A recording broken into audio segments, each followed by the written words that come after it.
And the purpose of the pendant was to organize your energy field. I got it.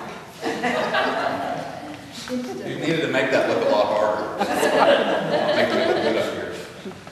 So actually, I think this was the first one. It's called the Tiger's Eye pendant. I believe it's the first one I ever saw anyway. And I was actually working with Rick in Jamaica. And we were down there every couple of weeks for a week at a time. And he kept testing this on people.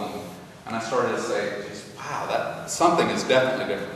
I remember once we were testing somebody by having them smell Clorox and doing what we call a muscle test, if you haven't seen that. When you smell Clorox, your body goes weak. Does that surprise you at all? I mean, so we would have this person smell Clorox, and then we put the pendant on them and have them smell Clorox, and they were strong through the muscle testing that I'll show you just like here in a minute. So this is probably, in my opinion, the most important product. Maybe some people disagree with this. But for me, I want my energy field to be protecting me. I just flew in an airplane today. Did you know that you receive 65 times the radiation in an airplane than you do on a cell phone for the exact same amount of time? So it was like 5 hours from Orange County to here with a stop in Dallas.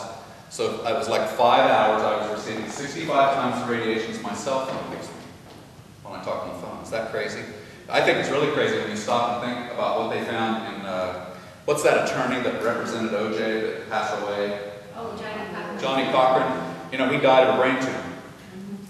And when they did the scans, they found that the tumor was exactly the size of the cell phone. It was right here. And I saw it on CNN, so I mean, it's not like it's in some underground. Huh? It's a little Nokia. Yeah, exactly the shape of a Nokia. It was very distinct. Didn't have the logo.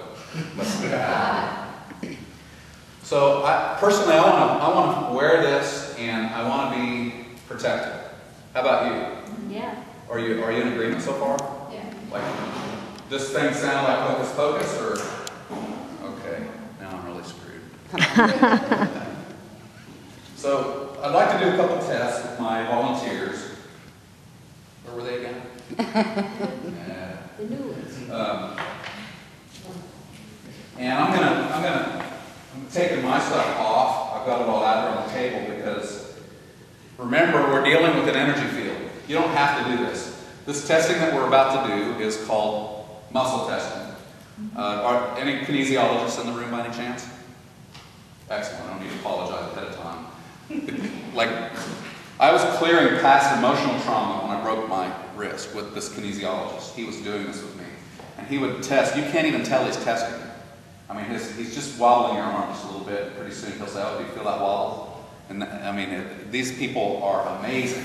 And I don't want to insult true, you know, there's degrees, college degrees. At my alma mater, Kansas State University, you can get a degree in kinesiology. And it's a really interesting science. What we're doing is a simple form of that called muscle testing. And the premise is that when something is in your field, if it's good for you, you're going to be stronger because it's organizing your field. So let's look at it this way.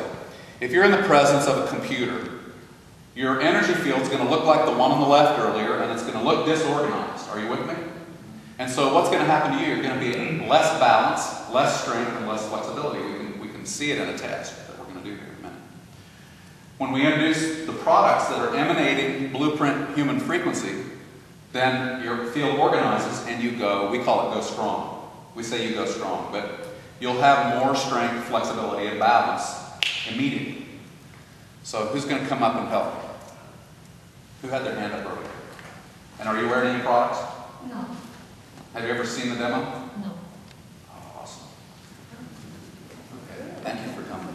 So I want you just to stand facing the audience and just put your feet together. And there's a couple different ways to do this. Remember, we said strength, flexibility, and balance, right?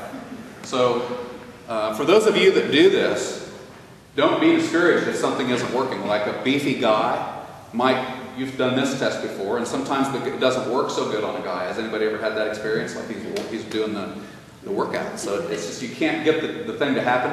Just switch to a balance test, which you'll see here in a minute. Okay? So I just want to do a quick muscle test and just see where you are. This is called establishing a baseline. Okay, so look straight ahead. I'm going to be pushing down. Have you ever seen it that way? I heard about it. Okay. Where are you from?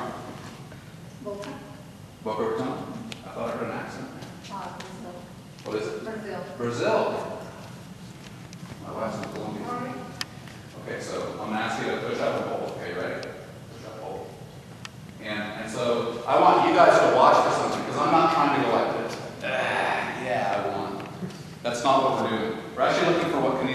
called a break.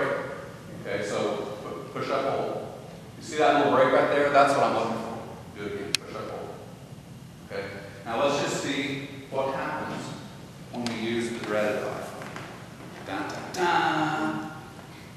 A little joke, you guys. You've been up since 3 o'clock this morning and you laugh at my jokes.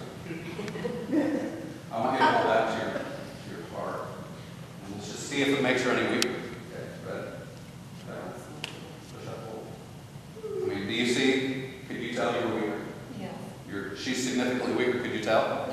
Yes. Okay.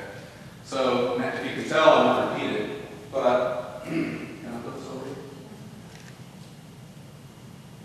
Just keep doing it. Yeah. Let's just see if there's any change. Now notice it's just right in her field, just a few seconds, not even 30 seconds here. Okay, ready?